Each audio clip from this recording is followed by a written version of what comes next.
Left wings, get your left wings here. We've got all the left wings you want. Right here, get your left wings. We're a nom nom nom nom. We're a monument. You know who we are. Oh, wait a minute, no you don't.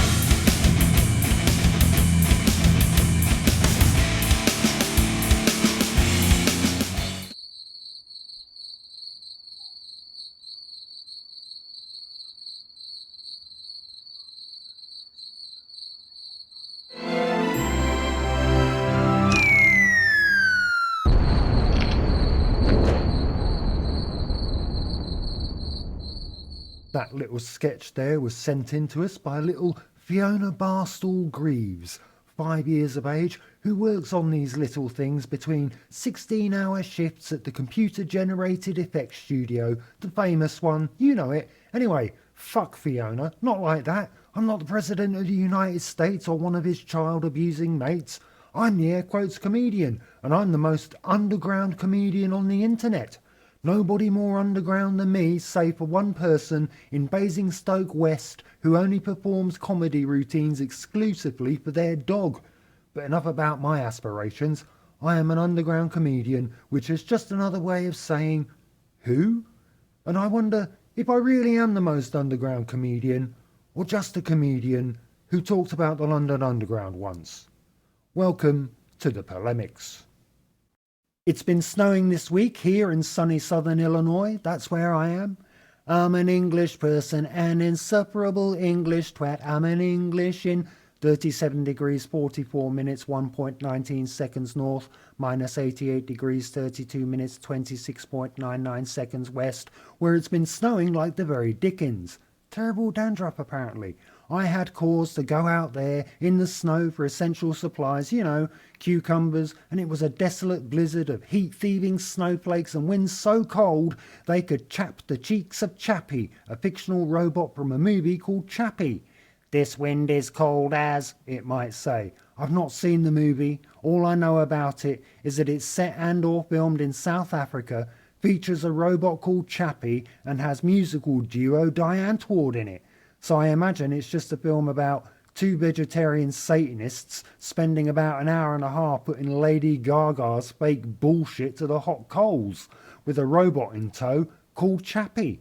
Robots don't get chap cheeks, but that's just how cold it was on this day when I ventured out into the snowy abyss. My intent was to get into the car parked in the carport not 6 feet from the back door. After 20 minutes or so of battling through the blizzard, I realised I might have overshot the car and just ventured out into the void. And so, because I like to be prepared, I pulled out a compass and headed north, knowing that would take me to where I needed to go.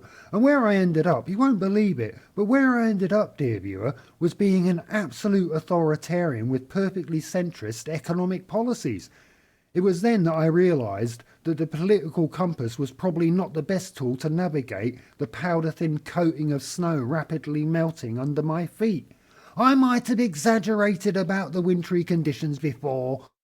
I was a bit distressed that I hadn't arrived back to the blind safety and leafy love of my back door, so I pulled out my cellular, mobile, wireless telephone and called my good friend to see if he could help shift me a bit to the west or right. So I called up Nigel Farage.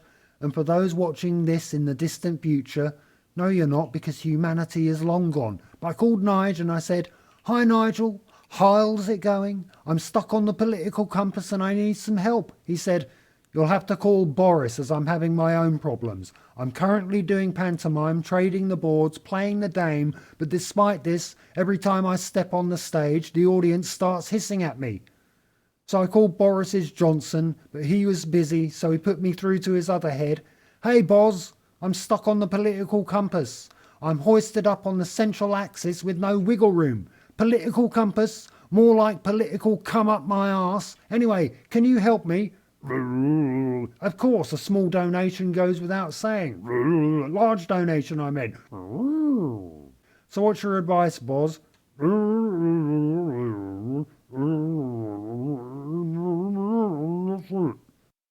Yeah, he wasn't much help, so I just crumpled up the political compass and carefully disposed of it in the appropriate recycling bin. I did a 360, then made it a 720, probably because of some 420 I had earlier and arrived not only at my back door, but also back in time, dear viewer. Good shit. Back in time in 1950s USA, the golden age of American apartheid. But me being me, I walk down the street and get called a red. Ah, a bloody red. Better dead than red. What's a red, I ask. Communist. All right, says I. I think you've confused totalitarian planned economies with something else, sir. They weren't interested in nuance and promptly cold-cocked me right into the 1970s. So there I was walking down the street in the 70s and somebody called me a bleeding heart liberal, and I opened my mouth to explain at great length, with citations and properly formatted references, what a liberal was and did they actually think I was that. But they made a Bruce Lee sound and drop-kicked me right into Fleet Street in 1980s Britain, where ableist language was plastered all over the media and attitudes to mental health weren't much more enlightened than Victorian times. Or now. I was walking down the street and I happened upon a member of the British Nationalist Party. Nige? But it wasn't a young Nigel Farage. It was just somebody who looked exactly like a young Nigel Farage and who sounded precisely like him and made hissing noises when a Jewish person walked by, and in fact was him. Loony lefty, he said to me. You're a loony lefty. Go to Greenham Common, you loony lefty. And he went to give me a right hook to my face, but heroically, and because I'm the fucking author, I easily blocked it with one pinky finger. And with the other, I gave him a wet willy so hard that I launched myself right near the present day. The 2010s, I have to be honest. Grouping eras into distinguishable decades ceased for me after the year 2000. But it was the 2010s, the era of...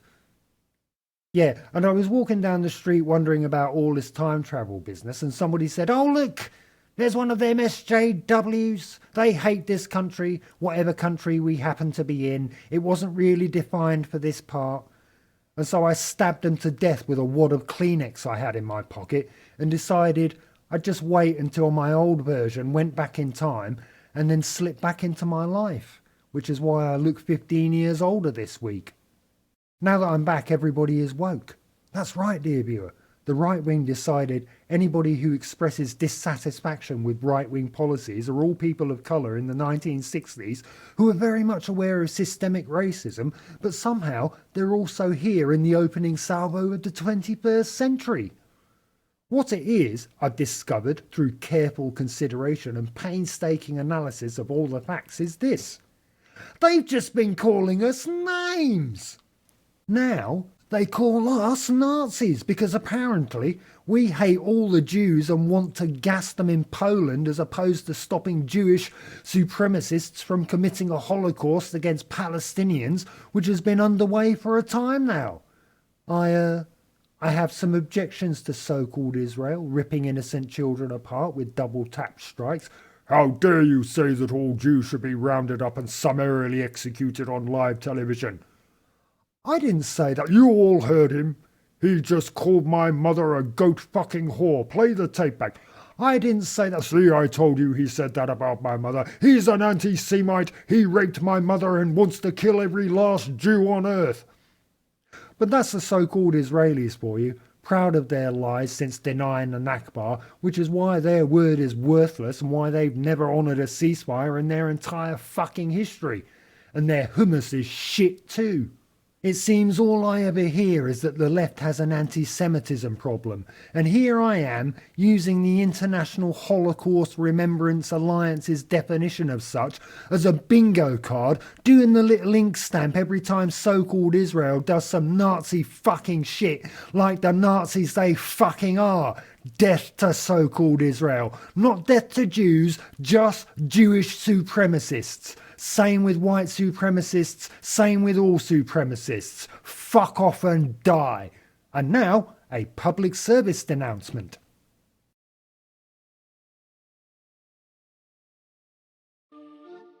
This is Little Jack Whitehall, an English comedian who took blood money from Saudi royalty to perform for their rich pals.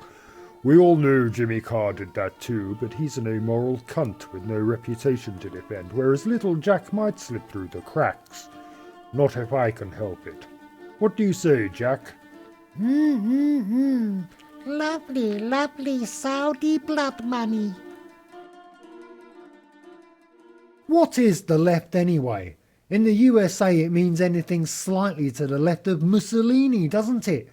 Bernie Sanders, a Zionist, is considered of the left in the USA, whereas there I am drawing a Hitler moustache on him every time I see his face.